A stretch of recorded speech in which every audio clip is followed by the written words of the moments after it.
While I'm sitting here waiting, checking my email every 5 minutes for that beta key we're all waiting for, I decided to head back to a classic. Today we're diving into Neverwinter on the PS5.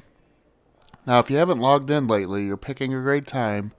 There's currently a quick start event. Check your in-game rewards tab that can literally hand you a free max level character if you meet the requirements.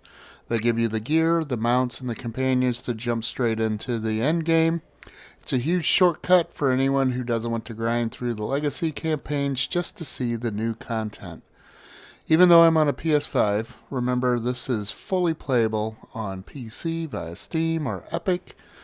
No cross progression yet, unfortunately, so pick your platform and stick to it. Neverwinter has been around since 2013. Think about that. 13 years of content. It launched as one of the first truly action-oriented D&D MMOs unlike the old school tab targeting games. This was built on the 4th edition D&D rule set, which was all about tactical combat and powers. If you're a D&D nerd, this is the holy grail of lore. You're visiting the Forgotten Realms, the same world as Baldur's Gate. You'll see the Underdark, Icewind Dale, and Avernus. It's a love letter to the tabletop game, just with a much faster pace. For this run, I decided to go, as you're getting ready to see, with the classic Dwarf Fighter.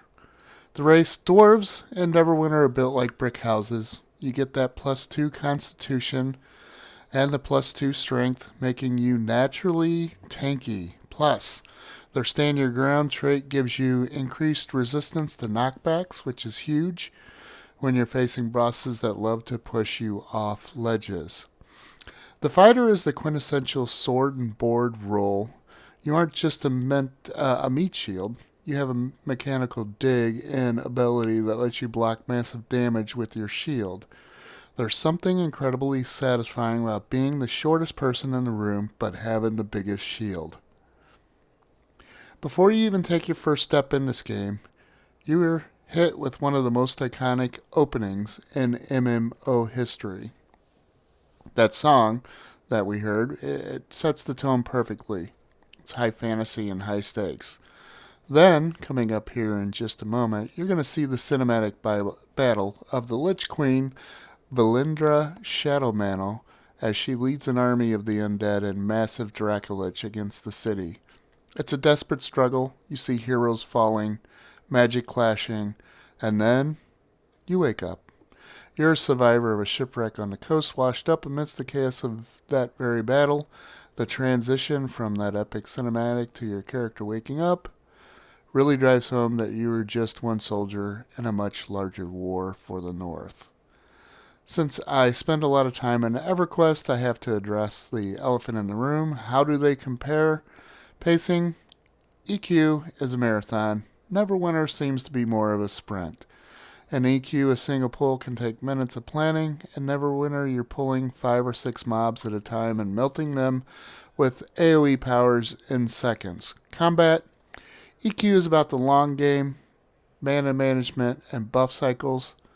Neverwinter is action combat. You have to dodge, roll, aim your strikes, and time your blocks. EQ almost forces you to be social to survive. Neverwinter is much more solo-friendly until you hit the Master Trials and Dungeons. They both have incredible depth, but Neverwinter feels more like Greatest Hits album of D&D, whereas EQ feels like its own living, breathing ecosystem. Whether you're a 2013 veteran or a newcomer looking for that D&D fix while waiting for a beta key, Neverwinter holds up in 2026. It's fast, it's free, and the world is massive.